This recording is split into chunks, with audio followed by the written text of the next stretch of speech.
नमस्कार दोस्तों, इस वीडियो में आप सीटेट हिंदी पेडागोजी के कुछ महत्वपूर्ण प्रश्नों की श्रृंखला देखने जा रहे हैं। सीटेट हिंदी पेडागोजी सीरीज की ये प्रमुख 31वीं वीडियो है। अगर आप चैनल पर पहली बार विजिट कर रहे हैं तो इसको सब्सक्राइब करते हुए बेल आइकन को जरूर प्रेस कर लीजिएगा। चलिए दोस्तों, आज के इस महत्वपूर्ण वीडियो को शुरू करते हैं। पहला प्रश्न आप अपने स्क्रीन पर देख पा रहे होंगे। एक शिक्षार्थी अपने संज्ञानात्मक स्तर से एक सोपान ऊपर के अपठित गद्यांश की समालोचनात्मक सराहना द्वारा अपनी पठन क्षमता प्रदर्शित करती है। यह किसके अधिक निकट है? देखिए, जब भी बच्चे को कोई टारगेट लैंग्वेज सिखाया जाता है तो उसके स्तर से, उसके संज्ञानात्मक स्तर से एक स्तर ऊपर बताने के लिए स्टीफन क्रैसन ने एक सिद्धांत दिया था। उन्होंने बताया था कि सेकंड लैंग्वेज यानी टारगेट लैंग्वेज को भी फर्स्ट लैंग्वेज की तरह यानी प्रथम भाषा की तरह अर्जित किया जा सकता है, मातृभाषा की तरह अर्जित किया जा सकता है। और इसके लिए उन्होंने 5 हाइपोथेसिस दिए थे, जिसमें से एक उनका हाइपोथेसिस था इनपुट हाइपोथेसिस, जिसे हम लोग हिंदी में बोधगम्य निवेश बोलते हैं। इसमें उन्होंने ये बताया था कि बच्चे का मानसिक स्तर यानी बच्चे का जो संज्ञानात्मक स्तर है, मान लीजिए इतना है, तो जब हम लोग उससे नीचे बताएंगे तो बच्चा कुछ नया कुछ नहीं सीख रहा है।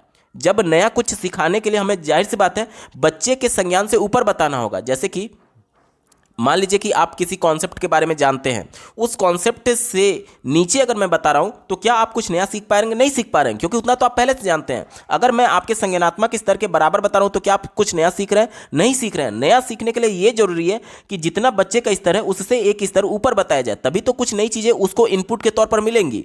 यही स्टीफन क्रैसन ने कहा था कि बच्चे का अगर स्तर आई है तो i+1 यानी उसके स्तर से एक स्तर ऊपर बताना होगा।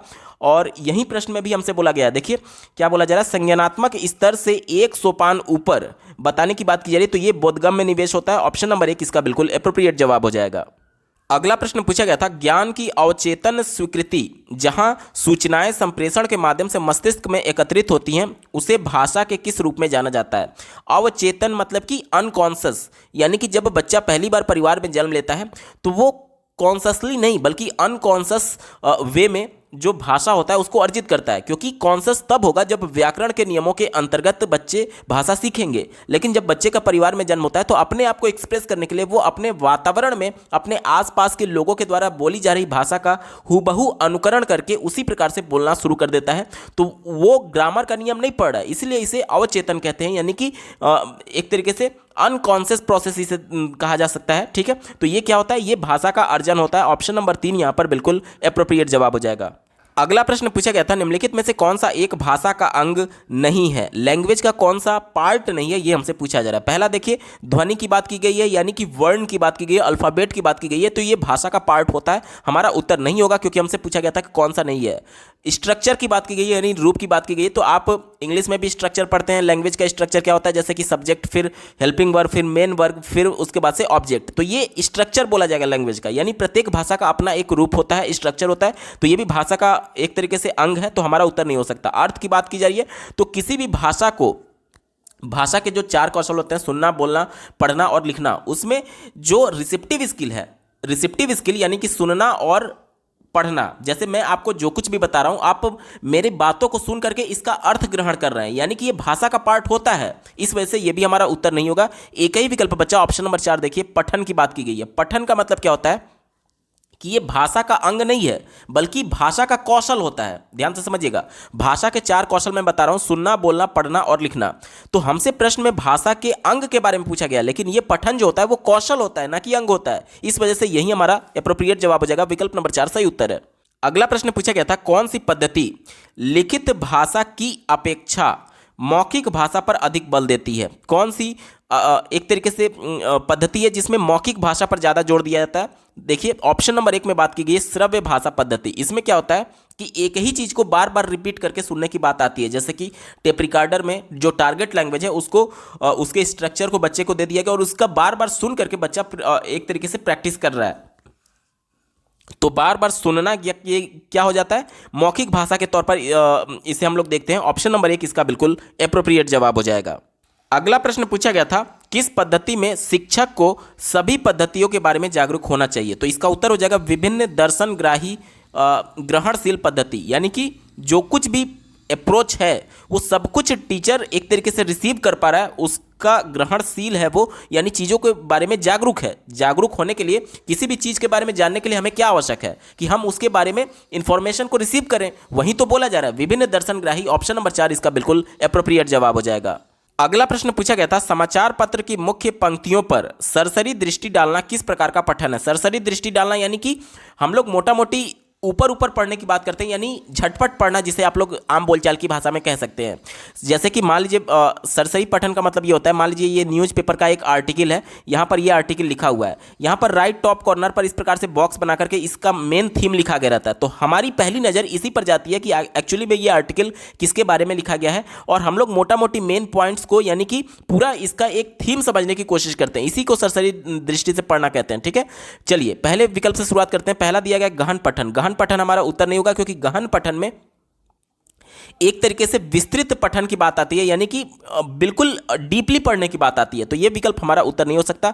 बारीकी से पठन, बारीकी से पठन में क्या होता है कि जब किसी लेख में से किसी पर्टिकुलर किसी टॉपिक को खोजने की बात आती है। जैसे कि देख लीजिए, कई बार क्या होता है कि हम लोग न्यूज़पेपर में विभिन्न प्रकार के चीज़ों को खोज रहे होते हैं, जैसे कि किसी एडवर्टीजमेंट को ढूंढ रहे हैं, या फिर किसी एक तरीके से नौकरी के लिए जो आर्टिकल्स होते हैं उसको हम लोग ढूंढते हैं, तो उसे न्यूज़पेपर में ढूंढना, उसे हम लोग बारीकी से पठन के तौर पर देखते हैं। तो यहाँ पर सरसरी दृष्टि से पढ़ने की बात की गई है, बारीकी से पठन नहीं होगा। विस्तृत पठन क्या होता है कि जब डिटेल में पढ़ने की बात आती है तो वो होता है, लेकिन यहाँ पर सरसरी दृष्टि डालना यानी कि सरसरी दृष्टि से देखना, ऑप्शन नंबर 4 यहाँ पर बिल्कुल सटीक जवाब हो जाएगा। सरसरी दृष्टि का मतलब ये होता है कि ऊपर ऊपर जल्दी जल्दी पेपर देख करके चले जाना, क्योंकि अगर हम लोग डिटेल में पढ़ने लगेंगे तो पूरा दिन भर पेपर पढ़ने में लग जाएगा, क्योंकि 10-12 पेज का पेपर होता है और इतने छोटे छोटे वर्ड्स लिखे रहते हैं, तो पूरा डिटेल में पढ़ना ही नहीं चाहता है, ऊपर ऊपर देखा जाता है ताकि हम लोग पूरे पेपर का मेन थीम समझ पाए। इसी को बोलते हैं सरसरी दृष्टि में देखना। विकल्प नंबर 4 बिल्कुल एप्रोप्रिएट जवाब हो जाएगा। अगला प्रश्न पूछा गया था, निम्नलिखित में से कौन सा लेखन की विशेषता नहीं है। लेखन की विशेषता कौन सा नहीं है, ये हमसे पूछा जा रहा है। ठीक है, चलिए चौथा दिया गया व्याकरणिक परिशुद्धता। बिल्कुल सही बात है। जब भी मैं कोई लेख लिखूंगा तो जाहिर सी बात है मेरे जो भाषा, जिस भाषा का मैं प्रयोग करूंगा उस भाषा के स्ट्रक्चर में ग्रामेटिकल एरर नहीं होना चाहिए। जैसे कि इंग्लिश की मैं बात करूं तो इंग्लिश में एक स्ट्रक्चर फिक्स है कि पहले सब्जेक्ट होगा, फिर हेल्पिंग वर्ब होगा, फिर मेन वर्ब होगा, उसके बाद से ऑब्जेक्ट होगा। और अगर निगेटिव वर्ड है, मतलब निगेटिव सेंस है, तो पहले सब्जेक्ट होगा, फिर हेल्पिंग वर्ब, फिर निगेटिव वर्ड, फिर उसके बाद से मेन वर्ब, उसके बाद से ऑब्जेक्ट होगा। और अगर इंट्रोगेटिव सेंटेंस है यानी प्रश्नवाचक वाक्य है, तो उस कंडीशन में अगर क्या से प्रश्न शुरू हो रहा है तो पहले हमें हेल्पिंग वर्ब से शुरू करना होगा, और अगर क्या बीच में आ रहा है तो हमें जो WH वाले क्वेश्चंस वर्ड होते हैं, क्वेश्चनिंग वर्ड होते हैं, उनसे शुरू करना होगा, फिर हेल्पिंग वर्ब शुरू होता है। यानी कि ये क्या चीज़ है, ये कहीं ना कहीं व्याकरण के नियम ही तो है, और व्याकरणिक परिशुद्धता होना बहुत जरूरी है पूरा ग्रामेटिकल स्ट्रक्चर करेक्ट होने के लिए, कि यानी कि ये लेखन की विशेषता है। इस वजह से हमारा उत्तर नहीं हो सकता, क्योंकि हमसे नहीं वाला पूछा गया था। स्पष्ट उद्देश्य से पूछा जा रहा है। जैसे कि देखिए, किसी भी लेखन का मतलब क्या होता है कि अपने विचारों को, अपने मौलिक विचारों को लिख करके अभिव्यक्त करना। अब हम लोग किस टॉपिक पर लिख रहे हैं उसका उद्देश्य क्या है, यानी कि हम ऐसा तो है नहीं कि कोई भी लेख लिख रहे हैं तो बिना उद्देश्य के लिख रहे हैं, कोई ना कोई तो एक टारगेट होगा ना। तो इसमें भी बोला, इसलिए स्पष्ट उद्देश्य जो है वो लेखन की विशेषता के तौर पर देखी जाती है। हमारा उत्तर नहीं हो सकता। अच्छा संगठन, ऑर्गेनाइज करने की बात की जा रही है। जैसे कि जब हम अपने विचारों को लिख रहे होते हैं तो अच्छे तरीके से पहले ड्राफ्टिंग करते हैं कि हमें क्या हेडिंग लिखना है, कि किस हेडिंग में क्या टॉपिक लिखना है, ये सब कुछ ऑर्गेनाइज के तौर पर हम लोग देखते हैं, यानी कहीं ना कहीं एक तरीके से ड्राफ्टिंग के तौर पर देखते हैं। तो ये विकल्प भी कहीं ना कहीं लेखन की विशेषता के तौर पर देखी जा सकती है। हमारा उत्तर नहीं होगा। लेकिन अगर मैं बात करूं मौखिक रिपोर्ट प्रस्तुत करना, तो यहां पर मौखिक की बात की गई है, जिसका लिखित से कोई भी लेना देना नहीं है। और जब भी हम लोग लेखन करेंगे तो जाहिर सी बात है लिख करके ही तो अभिव्यक्त करेंगे, और चूंकि ये मौखिक की बात की गई थी इसलिए ये लेखन की विशेषता के तौर पर नहीं देखा जा सकता। और चूंकि हमसे नेगेटिव वाला ही पूछा गया तो ऑप्शन नंबर 1 बिल्कुल एप्रोप्रिएट जवाब हो जाएगा।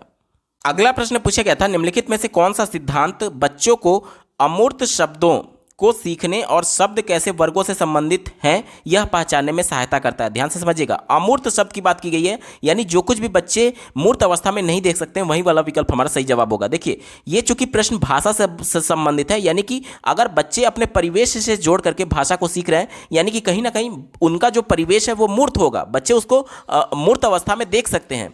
तो परिवेश से जुड़ा हुआ जो भी विकल्प होगा वो हमारा उत्तर नहीं हो सकता। ठीक है, इसी को ध्यान में रख करके उत्तर ढूंढेंगे। चौथा दिया गया, निष्क्रिय संदर्भ की अपेक्षा अंतःक्रियात्मक और प्रक्रियात्मक संदर्भ भाषा अधिगम को प्रोत्साहित करती है। यह विकल्प चूंकि संदर्भ भाषा की बात की जा रही है, यानी कि रेफरेंस की बात की जा रही है, और रेफरेंस कहां से लिया जाता है? बच्चे के परिवेश से लिया जाता है, यानी बच्चे अपने परिवेश में मूर्त अवस्था में चीजों को देख पा रहे हैं, इसलिए यह हमारा उत्तर नहीं होगा, क्योंकि हमसे अमूर्त शब्दों के बारे में बोला गया था, तो यह विकल्प हमारा उत्तर नहीं हो सकता। तीसरा देखिए, बच्चे शब्दों को अर्थपूर्ण संदर्भ में अच्छी तरीके से सीखते हैं। संदर्भ यानी फिर से परिवेश की बात आ गई, हमारा उत्तर नहीं हो सकता।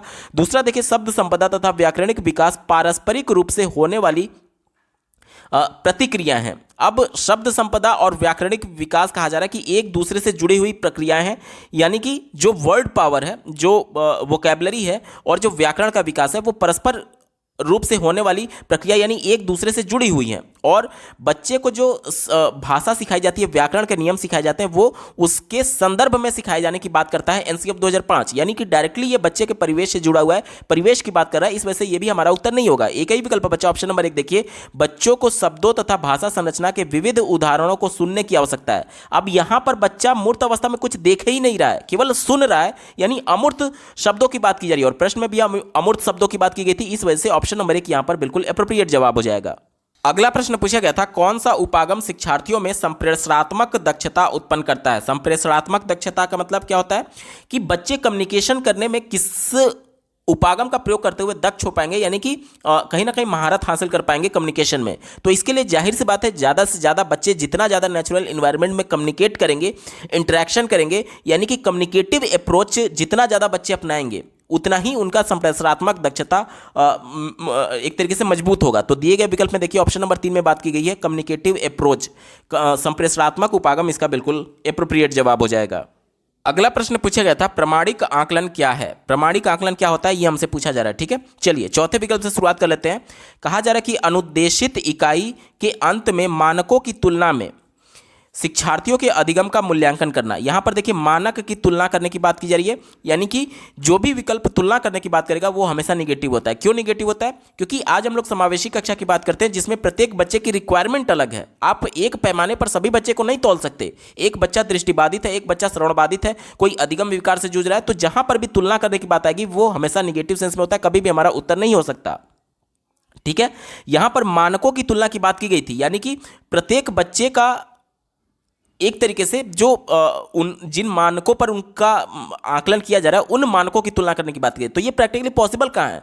कोई ब्रेल लिपि के माध्यम से पढ़ पा रहा है, कोई विजुअल क्लिप्स के माध्यम से पढ़ पा रहा है, क्योंकि सबकी ज़रूरतें अलग हैं और सबको ज़रूरतों को ध्यान में रखना समावेशी कक्षा ये कहता है। इस वजह से किसी की भी तुलना की ही नहीं जा सकती। विकल्प निगेटिव हो गया, हमारा उत्तर नहीं होगा। तीसरा देखिए, प्रतिभागियों का आकलन है जहां कार्यक्रम के प्रतिफल पर बल दिया जाता है। प्रतिफल यानी कि आउटपुट की बात की जा रही है, तो यह विकल्प निगेटिव है। आकलन का मतलब यह होता है कि बच्चों को आ रही समस्याओं के बारे में पहचान करना, ना कि बच्चे के आउटपुट पर फोकस करना। क्योंकि देखिए, जब भी हम लोग बच्चे पर आउटपुट के लिए यानी रिजल्ट के लिए प्रेशर डालेंगे, तो बच्चे के मन में यह बैठ जाएगा कि रिजल्ट में नंबर लाना ही उसका उच्चतम उद्देश्य है। जबकि शिक्षा का उच्चतम उद्देश्य यह है कि हम जो कुछ भी विद्यालय में औपचारिक तरीके से सीख रहे हैं उसका अपने दैनिक जीवन में प्रयोग कर पाएं। यानी कि केवल प्रतिफल की बात की जाना कहीं ना कहीं निगेटिव है। प्रतिफल का मतलब सीधे तौर पर रिजल्ट ओरिएंटेड कहा जा रहा है। विकल्प निगेटिव हो गया, हमारा उत्तर नहीं होगा। पहला देखिए, मानकीकृत परीक्षण जिसमें प्रश्न उत्तर चुनने के लिए सीमित संख्या में दिए जाते हैं। मानकीकृत परीक्षण यानी स्टैंडर्ड टेस्ट की बात की जा रही है, तो यह भी विकल्प हमेशा निगेटिव होता है। क्यों निगेटिव होता है? क्योंकि सबकी जरूरतें अलग है। आप कैसे एक मौखिक परीक्षा के माध्यम से सभी बच्चों का मानक परीक्षण कर सकते हैं? क्योंकि हो सकता है कि कोई श्रवण बाधित है जो सुन ही नहीं सकता, तो जब सुनेगा नहीं तब आपका मौखिक प्रश्न शुरू करके उसका उत्तर कैसे देगा? और कोई दृष्टि बाधित बालक है तो वो पेपर पेंसिल से परीक्षा कैसे देगा? यानी कि मानक एक स्टैंडर्ड परीक्षा टेस्ट हो ही नहीं सकता समावेशी कक्षा में, इसलिए मानक परीक्षण हमेशा निगेटिव सेंस में देखा जाता है। यह भी हमारा उत्तर नहीं होगा। एक ही विकल्प बचा ऑप्शन नंबर 2 देखिए, शिक्षार्थियों के निष्पादन के मापन का वह उपागम जो प्रत्यक्ष और सुसंगत तरीके से जांच करता है कि अधिगम उद्देश्य प्राप्त हुए हैं या नहीं। यानी कि अब यहां पर आउटपुट की तो बात की जा रही है, लेकिन साथ ही साथ यह भी दिखा जा रहा है कि अधिगम का उद्देश्य प्राप्त हुआ है या नहीं। अब प्रत्येक बच्चे के लिए अधिगम का उद्देश्य अलग अलग होता है। जैसे कि ध्यान से समझिएगा, कोई अधिगम विकार से जूझ रहा है, डिसलेक्सिया से जूझ रहा है, तो उसके लिए प्रतिफल ये है, उसके लिए अधिगम उद्देश्य ये है कि कम से कम वो पढ़ना सीख जाए, ठीक ठाक पढ़ना सीख जाए। और जो बहुत प्रतिभाशाली बालक है उसके लिए ये अधिगम उद्देश्य होता है कि वो और ज्यादा क्रिएटिव चीजों को कर पाए, यानी कि प्रत्येक बच्चे की जरूरतों के हिसाब से, प्रत्येक बच्चे की रिक्वायरमेंट के हिसाब से उनका अधिगम उद्देश्य अलग अलग होता है। और इस वजह से जो आकलन होता है, प्रमाणिक आकलन होता है, वो यही डिफाइन करता है कि किस तरीके से बच्चे अपने उद्देश्य को अचीव कर पा रहे हैं या नहीं, प्राप्त कर पा रहे हैं या नहीं। यही आकलन का प्रमुख उद्देश्य है, यानी बच्चे को कहीं समस्या तो नहीं आ रही है उस उद्देश्य को प्राप्त करने में, ये जांचना आकलन का प्रमुख उद्देश्य होता है। ऑप्शन नंबर 2 यहां पर बिल्कुल अप्रोप्रिएट है, यही इसका सटीक जवाब हो जाएगा। दोस्तों, हिंदी पेडागोजी के महत्वपूर्ण प्रश्नों की ये श्रृंखला आपको कैसी लगी कमेंट के माध्यम से जरूर बताइएगा, क्योंकि आपका एक कमेंट मुझे मोटिवेट करेगा ऐसे ही महत्वपूर्ण वीडियो लाने के संदर्भ में। अगर आप सीटेट अपर प्राइमरी और प्राइमरी सभी शिफ्टों के कंप्लीट पेपर सॉल्यूशन को डिटेल में देखना चाहते हैं तो इस वीडियो के बाद इस वीडियो का डिस्क्रिप्शन जरूर चेक करिएगा। और अगर आप चैनल पर पहली बार विजिट कर रहे हैं तो इसको सब्सक्राइब करते हुए बेल आइकन को जरूर प्रेस कर लीजिएगा, सीटेट, यूपीटेट और सुपर टेट की बेहतरीन तरीके से तैयारी करने के संदर्भ में। इस वीडियो को देखने के लिए आपका बहुत बहुत धन्यवाद। भगवान करे आपका दिन शुभ हो।